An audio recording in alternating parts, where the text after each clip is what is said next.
Testing, testing, testing, testing, testing, testing, testing, testing. All right. Yeah, I'm just making sure my mic is good for the stream, real quick. All right, sounds good. Roka, say something.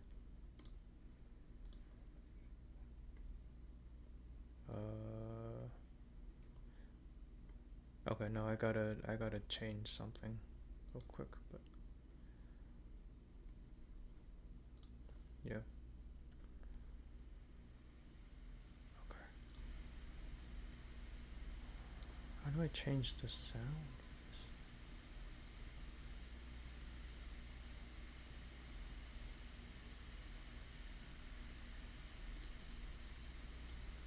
All right, try saying something now.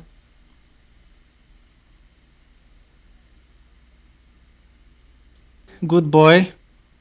Okay, I okay. like crypto. All right, I think we're good. Okay, then hello guys. Welcome to the Concave and Convex podcast. With me as always, still O'Brien and Chanel West. Oops, wrong show. Uh, it's the man with no sin, Akarin, Hello. who is here with me as always. And today we got two special guests because they are right up our alley. They are builders. And we have Concave Wagme. She's the muse I talk about on the postcard. And we also have Typhos, who is the guy in charge of a metaverse project. I won't spoil. I'll let him talk about it when the time comes for him to speak. So, Ekarin, are you excited about having these two guests on? Of course, of course. It's nice to see. It's nice to see everyone here. I love what Concave Wagme is doing, and yeah, I think it's going to be a good podcast. Yep. So, on the next podcast, I always drop you guys a teaser. On the next episode, we're going to have uh, an influencer of sorts, a crypto influencer of sorts. He focuses on discovering low market cap gems. So, if you're fond of those pieces of alpha, then you definitely want to come around next Friday. So, let's call our first guest on stage. It's Concave Wagme. Come on up.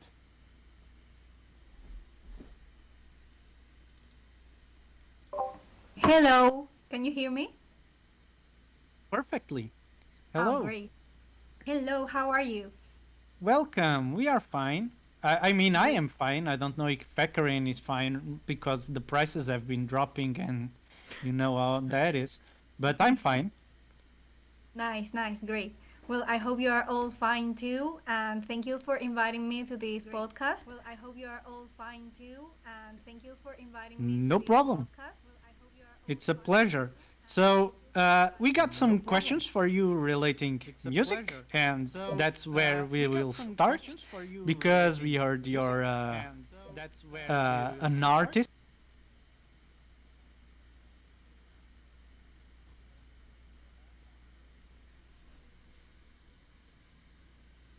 Yeah, yeah. Okay, great. So, sorry, I'm just fixing up the stream right now. Do you want to get started with the first question?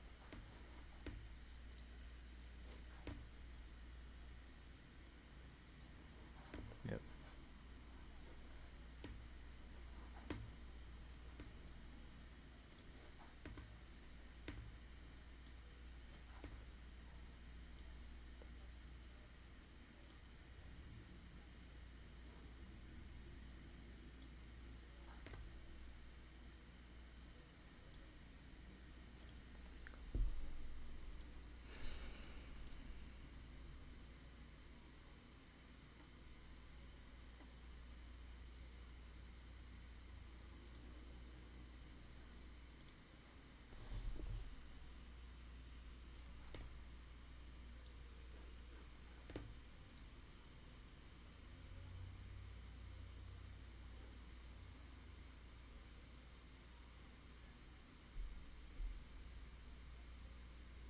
Able to have music lessons from since I was a kid.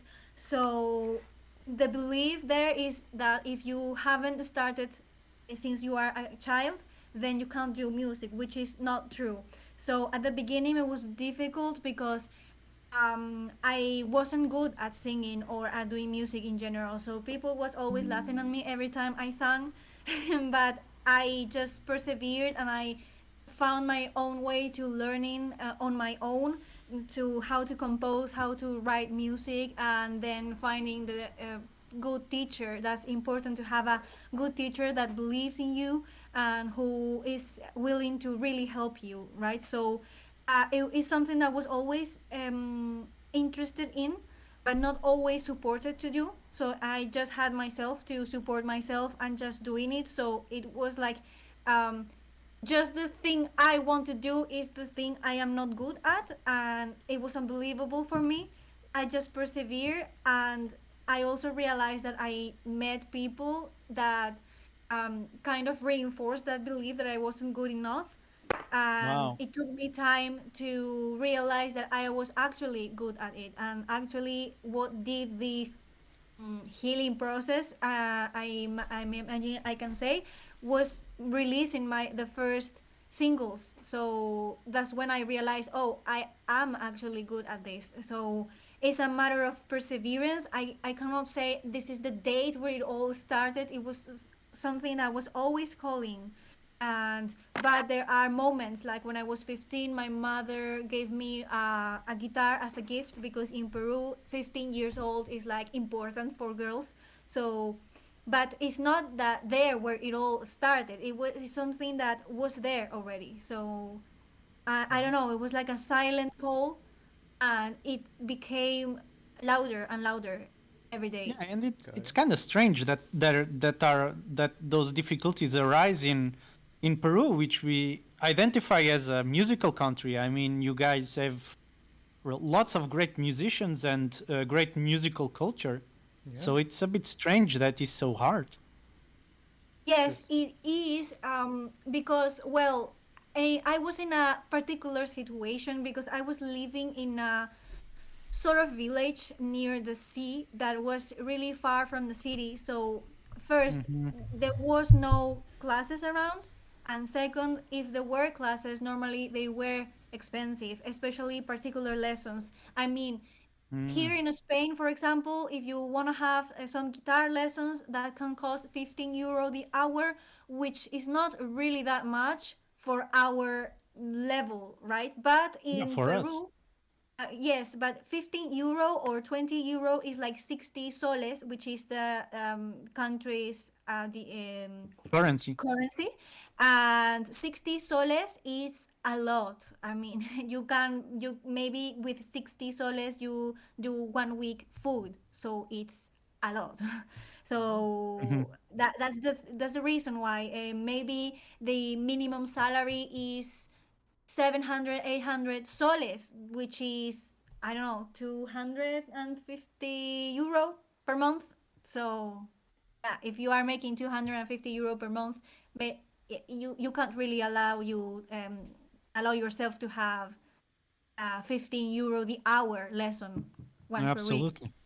Yeah, yeah. And So most people who do music is because their family did music, so they were already in a musical family, and so they learned because their father or their mother could teach them. It was not my case.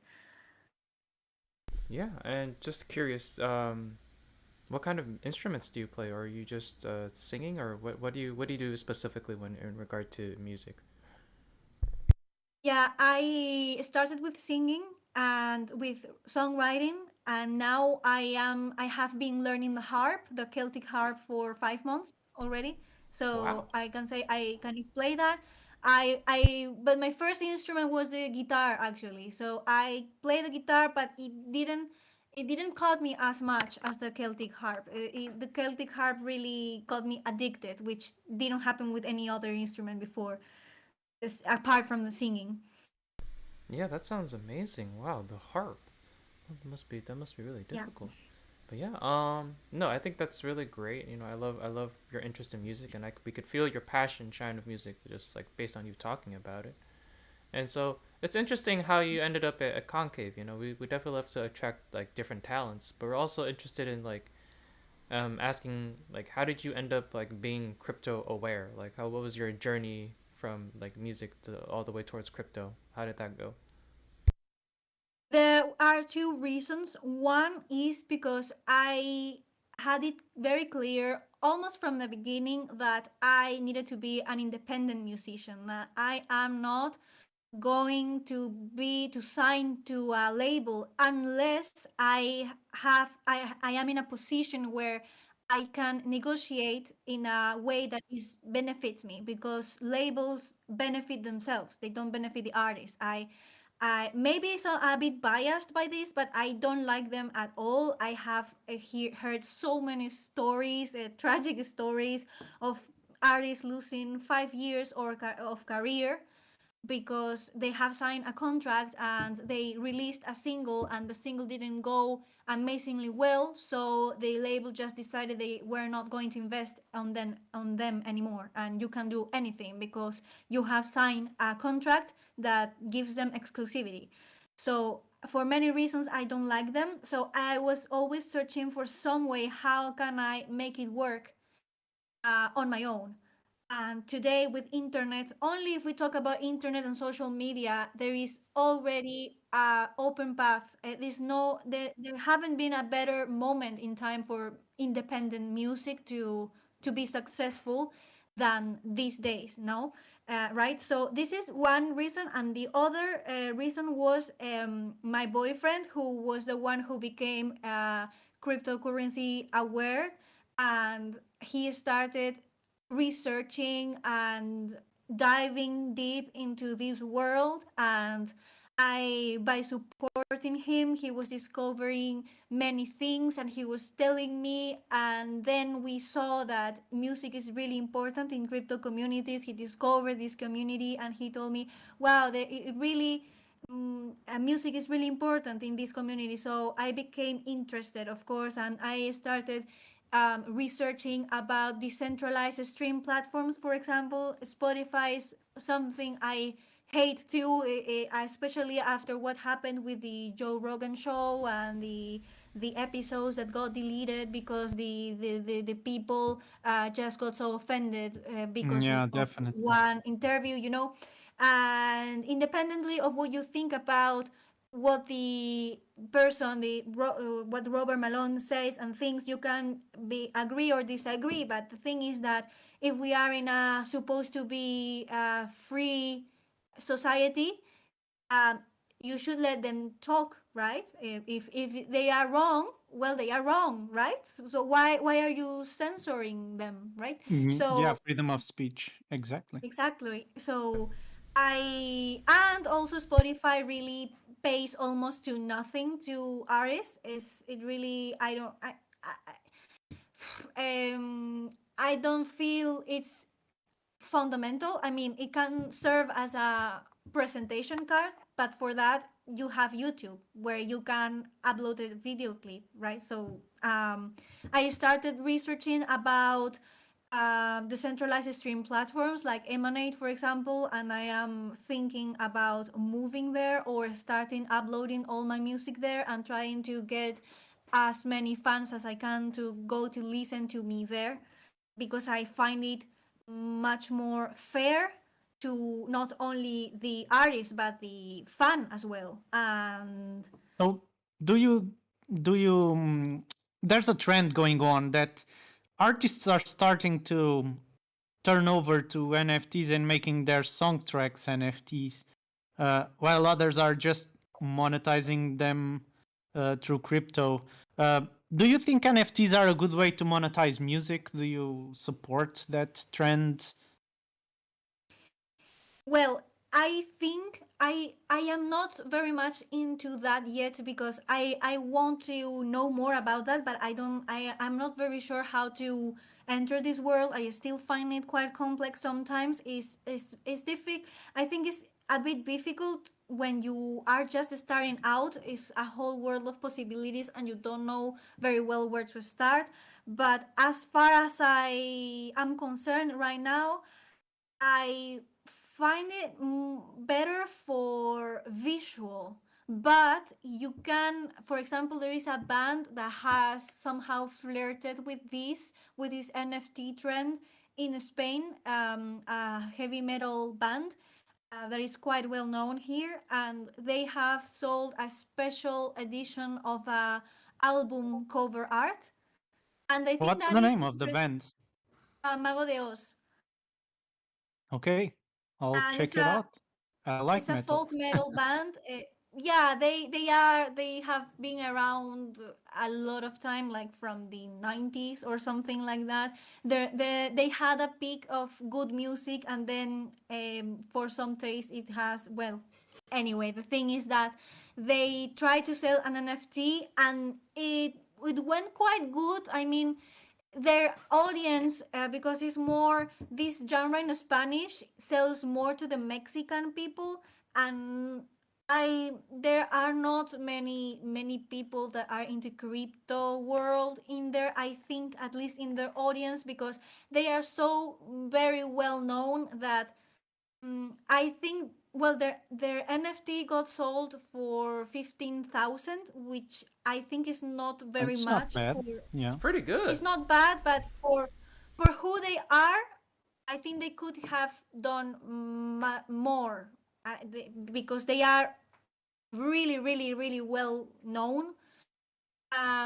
But I think their audience is not very much NFT or crypto oriented. So, but for me, I see interesting to sell visual, like alternative cover arts, for example, or some inedit no photographies of you, visual art that is related to your music, because music is done, as at least as I see it, is done for crowds to hear, not for just one person to hear, at least in my opinion. Then if someone asks me to write a song for them or for someone they love, and it's a personal order, I can do that, and I will sell it as an NFT.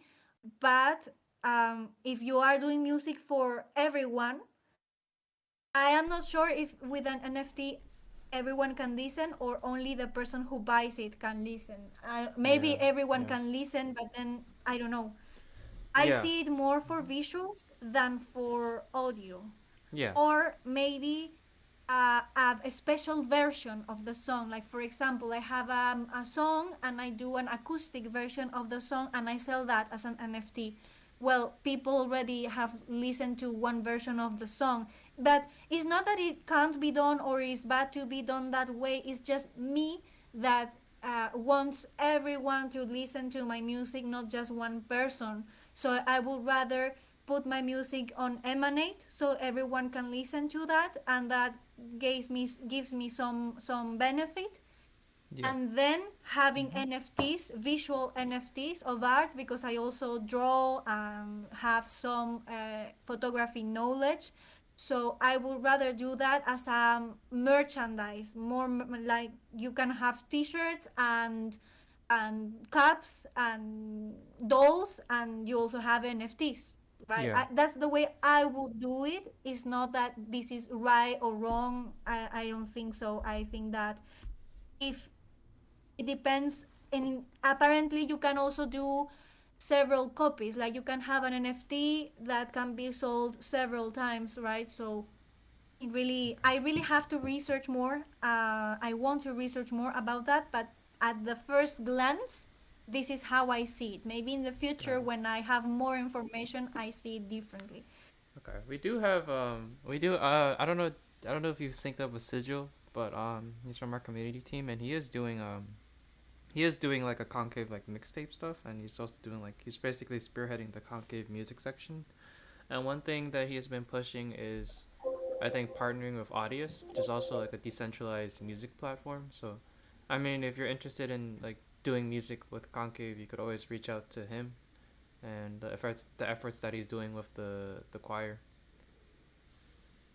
Yes, that would be amazing. There were some projects that I was told, like a musical that is really nice. I would like to be part of that. and I haven't heard the name of the person you told me. Sorry if you can Yeah, say that to me again. I will DM. I'll DM his username, but I'll just yeah, Oh, perfect, I'll perfect, connect you guys. And great. You know, I perfect. love to see. Oh, The sorry. thing, the thing, yeah, the thing with audios is that I created an account on audios, but then someone told me that they really don't pay the artist per play, but it worked differently. But there was no per play thing like on Spotify. Whereas on Emanate, you don't only have a pay per play, but also in the future, they will have a feature where fans can be paid also if they create playlists and start curate their favorite music. So that's as my audience is not crypto world aware really much. I mean, they know about Bitcoin and all this, but they are not very much into that. So it's like I have to find a platform where they it's easy for them, and I can start kind of educating them towards Yeah, that. for those that are new in the cryptoverse, you definitely have to do a lot of research in order Yeah. to start to really understand what's going on. And I think Yeah. that's what motivates. I'm here getting an elbow on the stomach from Macarin, who is wanting to ask you a question about the projects you are more aware of. You can ask him. You can ask her yourself, Akarin. Yeah, no, I'll have Sijal reach out to you personally. Like that's yeah, we could just do that after. But I just wanted to bring that up. And yeah, now in terms of now moving away from music, you know, we do love your interest in music, but we also are interested in your crypto your crypto experience. And so, basically, our last question for you is just really quick. If you had to pick three tokens to invest, what would those tokens be? Oh well, I don't really know because this is it to be truly honest with you. This is something my boyfriend has more knowledge of than me. So it's better that I pass this question to him because I have to be honest. We work together on that. He's more aware. He's just sitting next right to me. Maybe you can answer that because I Yeah, think yeah, sure. We are, hello everybody. We are working as a team. I realize that Concave bring that that encouragement for artists, and that's not my strength. I'm into crypto, 100%. But I it was a good opportunity to bring here the interest in the crypto world. Is not only white papers and analysis and that. There's also other things that are attractive. So that's why we are working as a team. yes.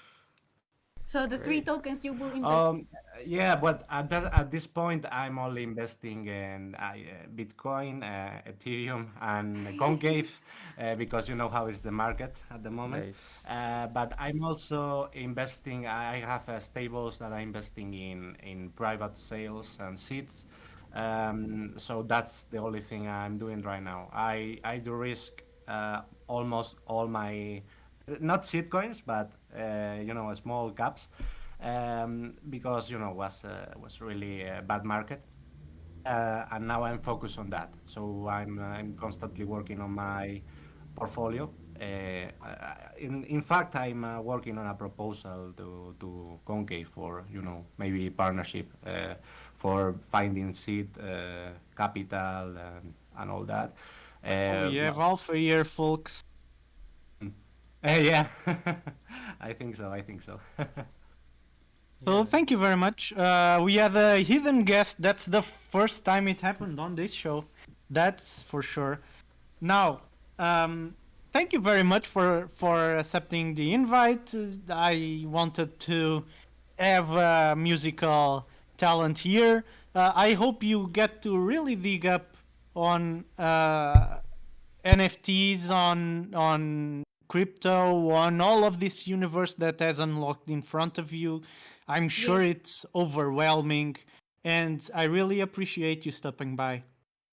Yeah, no, I'm really interested in that, and I think it's really the future and the opportunity that we, not only artists but everyone, has to recover some freedom. So I really, and if through my art I can make more people aware of this, because I know that not all people, there are different languages for for passing on some information, and more people maybe like me, that if they see it too technical they can be drawn back by that. But if you can explain them in another way, they are more compatible with, and maybe I can do that. So I am totally willing to learn. That's why I'm here, because I could be like any other girlfriend that is like, okay, that is your weird, funny thing to do, but I don't see that like that, right? So that's why I'm very interested on learning. That's why I'm here and in other groups as well, and just researching and trying to get my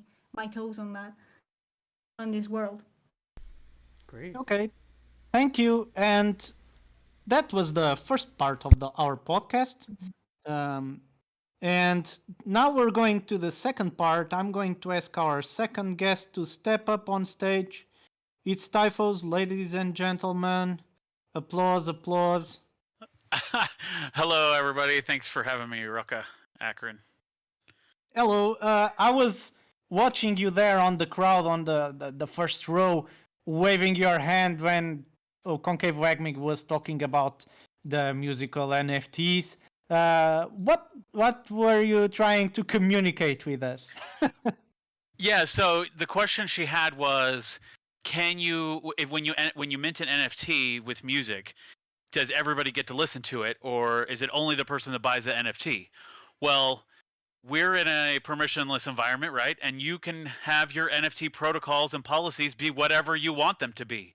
If you only want somebody that has the token in their wallet to listen to your music, then you can set your NFT up to do that in the policies that you're setting up on the blockchain, on that smart contract.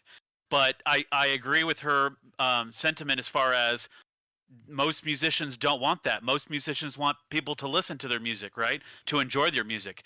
But NFTs provide a way where you can make it so that, yes, you might own the NFT and you own the rights to that music, or you own, you know, the actual physical ownership of it because it's in your wallet, and you own the private seed to your private seeds to your wallets. Then you can put that stuff on the blockchain. That can be out on OpenSea. Like the music can be NFT'd so that everybody can enjoy it, but only certain people, quote unquote, own it, and that's what you sell on the exchange. And so, no, in my opinion, it's a way for musicians and artists of all kinds of creator types to get the royalties for the content that they produce, and not to some arbitrary third party. To what Wagme's point was, which is a recording studio or whatever. Because when you sign the agreement with them, you no longer own that music. They own the music, and that's why they can do whatever they want with it. And so this changes it. This empowers the individual to own their stuff. And so anytime the NFT gets transferred all along the way, you get kickbacks of the transfer fees, of the royalties of that NFT project. And so, yeah, I mean, the digital ownership of content is the future, right? And that's my opinion. But that's the NFTs can enable us to do that. Thank you. Yeah, no doubt. NFTs are, like I like to call them, it's a programmable currency. It's something you can program to perform any kind of function you have, and in this case, it's removing the gatekeepers. Now, passing on to the next topic, we did a little bit of suspense, and we hear you're the guy responsible for a cool new metaverse style project. Care to tell us more about it? Oh man, it's funny because I mean, I might be helping. Certainly, I'm a contributor and building in our space, but it's definitely not a one man show. There's so many different people involved in this team now. It's actually truly amazing. But yes, what you're referring to is Concave World, and specifically Concave Town. And so we're building on the Gather platform a metaverse for Concave, and well, we've built. It's there. It's out there. In fact, there's an event going on right now in the Mushrooms place.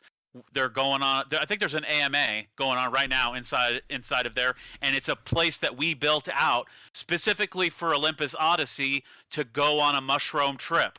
And so there, I don't even know what all's planned in there. In fact, there so many things are going on inside of Concave Town and Concave World now that it's hard to keep up with all the events, because once we build the place and build the infrastructure for our community to use, then you can use it however you want. And so, as an example, like the Concave Town team, the group of creators that are building this place, we have a public daily sync meeting, a daily scrum meeting that happens inside the sync club inside Concave Town, where the team has the synchronized meeting for the day, where we pull up our Kanban board, our Jira board, and we go through the stories that we're working on, and we collaborate. We build together. We're a cohesive unit. And so yeah, that's the alpha, but I would suspect many people that listen have already been engaged in that. And yeah, so there's lots of things going on. I mean, Akron, you could probably describe more about all of the different events we've had planned in Concave Town, but the town itself is meant to kind of duplicate what we've had going on in Discord and draw you further in. And so it's a place to embrace the community. And so it's a totally built for by the community. Like obviously we embrace the concave culture value number one. We value the community. Without the community, none of us would be here, right? We are the community. And so yeah, we're truly embracing that value inside of Concave Town. And so yeah, the town itself. So we got a bunch of different things going on in the town. In fact, I bumped into somebody randomly on one of the events, and they didn't realize there was voice comms in there. And so we had a little conversation. It was like, is this your first time in Concave Town? Let me give you a tour. And so I walked them around the town. And man, the town's getting big, man. It took me like 20 minutes to give that tour. And so, so Concave Town, that's what we built. And so Concave World is the bigger universe type, where we're going to start connecting the different communities that exist in all the different places that we are interacting with. And so, I mean, I can rattle off a couple of the different partners that we've already embraced, like the Octomob family did their NFT auction inside of the casino that we built for them, and the Mushrooms are doing their thing. I mean, we've got all kinds of different I mean, we've did something with Redacted, and the Horizon is probably Klima and different partners we've got going on, but it's just an extension of the concave space. It's a way we can all collaborate and work together in a metaverse. And you have a little character you're running around on the map. It's very Pokemon, Nintendo Zelda-esque. And so there's so many different points for what we're trying to accomplish there, but that nostalgic feel of we're playing a game, and specifically a game that we're all going to make it. We're all going to win. That's what we're building there. And so I love it. If you guys can't tell, I love it. Yeah, I mean, we see your passion with. Sorry, I was muted. So yeah, no, we definitely see, like, I mean, we've seen your passion of Concave Town and Concave World since day one, but it's definitely like a big metaverse that keeps building itself, right? It's like this living entity that just, it sort of goes on and then it grows within itself, and then you look back and you're like, oh my god, well, what happened? And so yeah, and then there is the Concave Odyssey event happening right now. You could also people in the chat, you could take a look at it. And yeah, so we have a lot of metaverses that are already like alive in the crypto space. Like we have Sandbox, like we have all these places like Decentraland. And so what we want to ask is, what is the competitive advantage of Concave Town and Concave World over other metaverse spaces? It's a good question. I think we talk a lot about in Concave USPs, right? Unique selling points. What's the unique selling point of Concave Town? I think one of the biggest ones for me personally, because of my role inside of Concave as a Scrum Lord, is being able to demonstrate with 100% transparency what we're building, and not only what we're building inside the town, but also how we're building it. We are now fully public inside the community. Anybody can join the town and be a part of our meetings and see how we build and see our boards and the things we demonstrate. And so these are a lot of the different activities that happen inside of the work server, where we've got engineering and we've got policy guys grinding away, working on the different things that it's going to be ultimately our big MVP launch coming. And so we can't show all of that inside baseball on how things get made for the work server.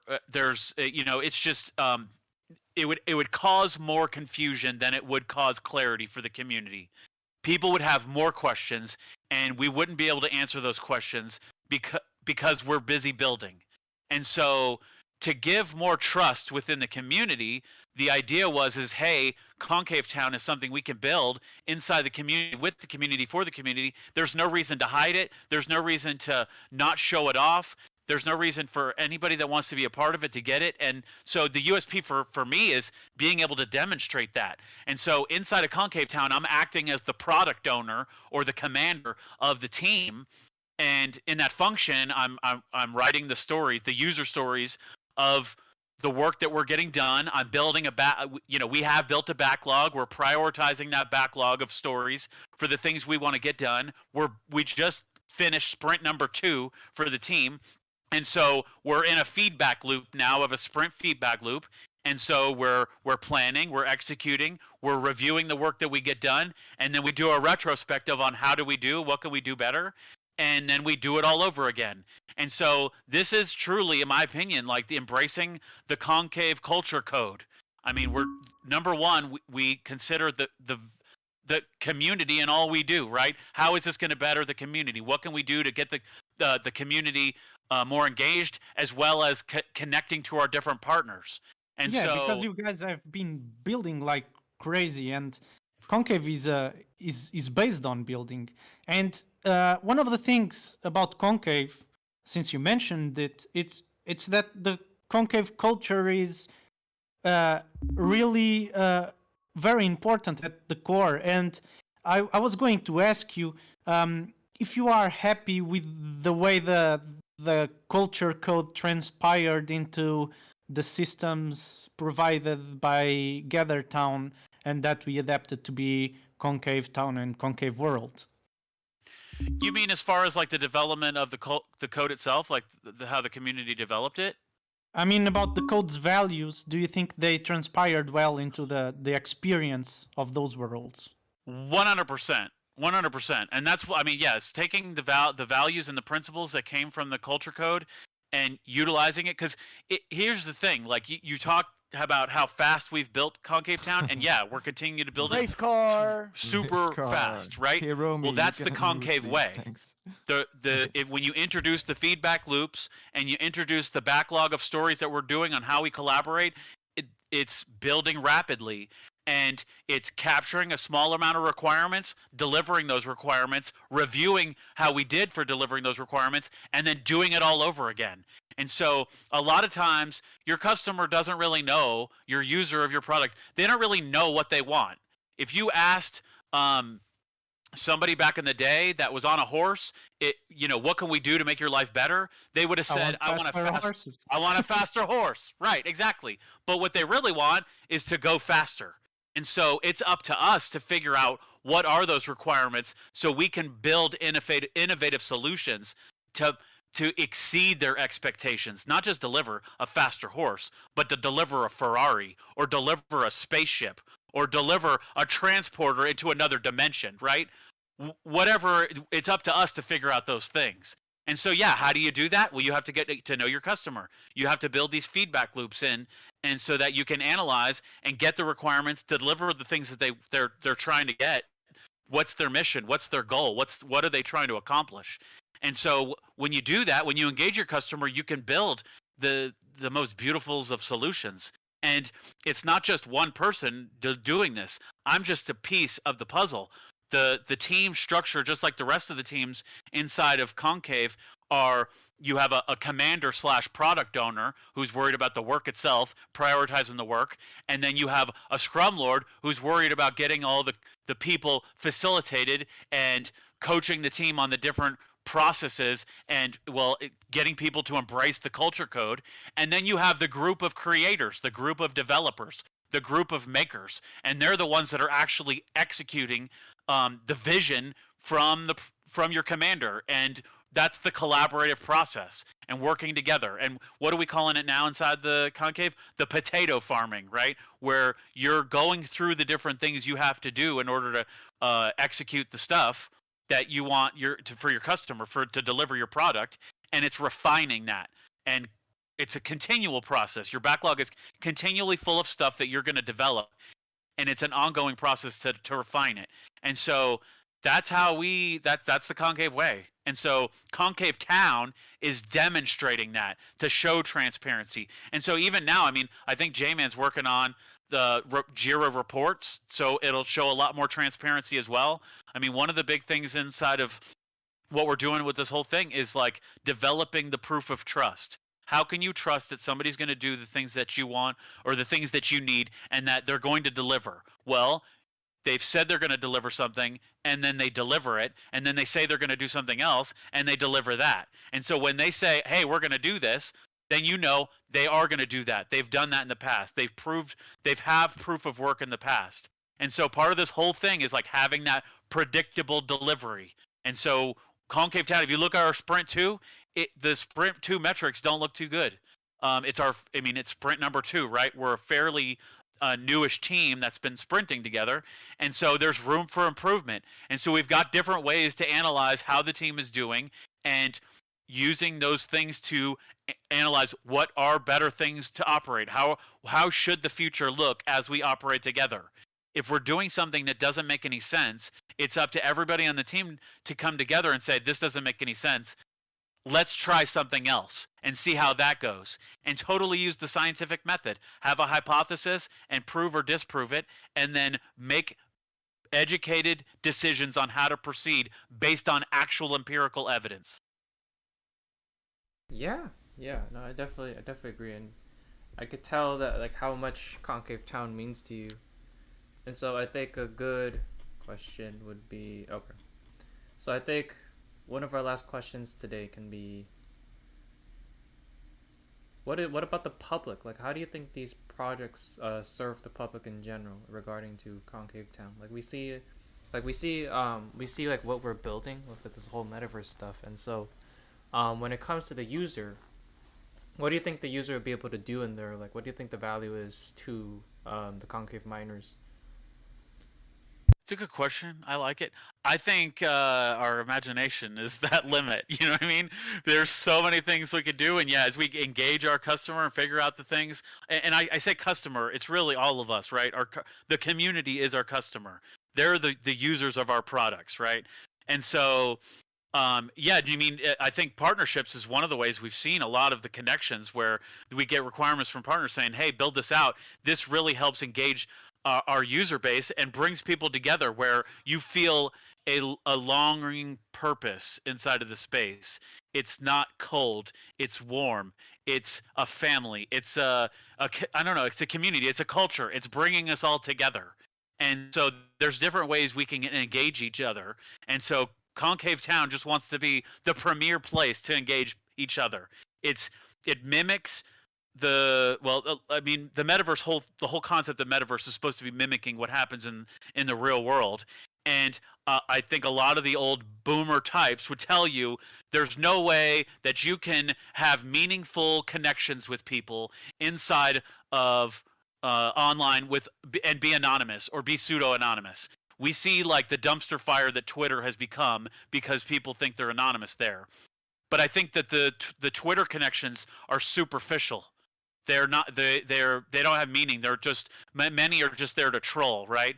But I think for us in Concave and Concave World and Concave Town, we're building meaningful relationships with each other. And we are building trust on an individual level, on an organizational level, a community level. And I mean, this is just the beginning from what we're doing here. As we build and bring more people into this fold, into how we develop and how we get things done, we're going to change the world. How many people did Alexander the Great have behind him? It wasn't that many people compared to the world. And so the more people that can embrace the concave way, the better the future is going to be. And we can all build it together. And I know I say I've used this reference a few times. It's certainly with Ruck and Akron. For WAGME, the acronym stands for "We're Gonna Make It," right? But you could take that in a few contexts. You could take that as we're gonna make it, like we're all gonna make a bunch of money and we're gonna be rich or whatever that means to you. And making it for some people is just being able to live to do the things that they love to do, being with their family, making sure that their family's taken care of, making sure that your friends are taken care of, making your physical community around you a better place. But it's more than that, right? Bigger problem, we can solve bigger problems than that, than just the things we can physically touch with our own hands. And so making it is also, we're going to make it as in we're going to build it, and we can't build it by ourselves. We have to build it together. It has to be a collaborative process. It has to be us all together. If we don't do it together, then we're going to fail. And so that's the culture that I want to embrace, that I want to spread not only through Concave but throughout the entire world. We've been fooled and duped into thinking that that people should hate each other. And I disagree with that sentiment. I disagree I believe we've all been sold that lie.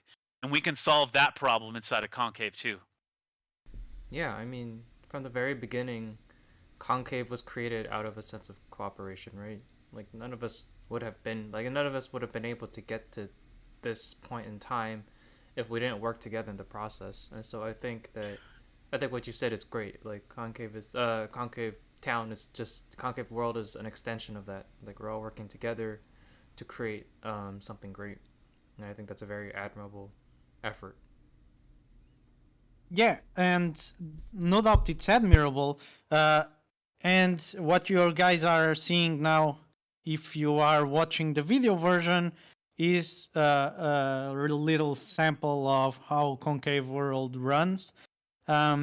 And for those who are unfamiliar with the project, we know people in crypto want to make money. They want those green candles. They want their Lambos. And what is the financial incentive of being in Concave Town? Does it have any financial incentive? Would someone who is not into these types of things be going into Concave Town expecting to earn something, or is it just purely entertaining? Well, certainly entertaining for sure. I mean, I enjoy the entertainment aspect. I believe, and this might be too much alpha, but I know the community's been working on that P2E. There is going to be some interconnection between that P2E system and Concave Town, and how, yeah, you could be a part of it as well as earning and making something along the way. Whatever, like the social token that they're working on, as well as what are we talking? The P tokens or the emeralds, right? So there is future plans for utility within the space on that level. I can't leak all the alpha though. Well, I can. I'm just. You heard it here first, man. I am always getting you the sweet alpha and putting our guests in bad positions, and that's why you listen to me. Don't at me. Great. Okay, man. Well, thank you very much for that overview. I'm eager to join, and I already have an avatar on those towns, and for those who haven't logged in their Concave World, then you need to understand that each time you log in, there is a whole new world out there. I mean, every time I log in, there's new buildings, there's new projects, there are museums, there are chapels, there are cathedrals with Yes, Pope Andy yeah. on it. There's a whole world to discover, and don't make the mistake some guy did, and he asked Typhus to be his guide. He was probably walking behind him 20 minutes, counting the time to get him out of his way. Explore. The funny part is exploring. You'll find out a lot of cool stuff, and you'll find out some alpha pointing you in the direction the people are taking the project. Again, Typhus here dropped some mighty alpha, and thank you for that. Typhus, it was wonderful having you here. Thank you guys so much for the invitation. It was my pleasure. And if you had to live life according to one motto, would it be Wag Me? Would it be YOLO, or would it be Hakuna Matata? Ooh, Hakuna Matata, man, that's old school. What a wonderful way. That's what I thought. That's what I thought Typho would say. Yeah, so far we only had one guest say YOLO, which was the Station Zero X guys at the previous episode. By the way, that episode is coming out soon if you're listening to this live. When it's published, I'll get to work on this video version. It is all for today. Any closing statements? Man without sin, Ekarin? YOLO. I'm just kidding. Wag me. Vamos. Sí, vamos. Sí, vamos. Sí. Love it. Well, I love you all. Wag me. We are all going to make it one way or the other. It was a pleasure having you here with me again. Don't forget that the podcast is from now on a weekly podcast.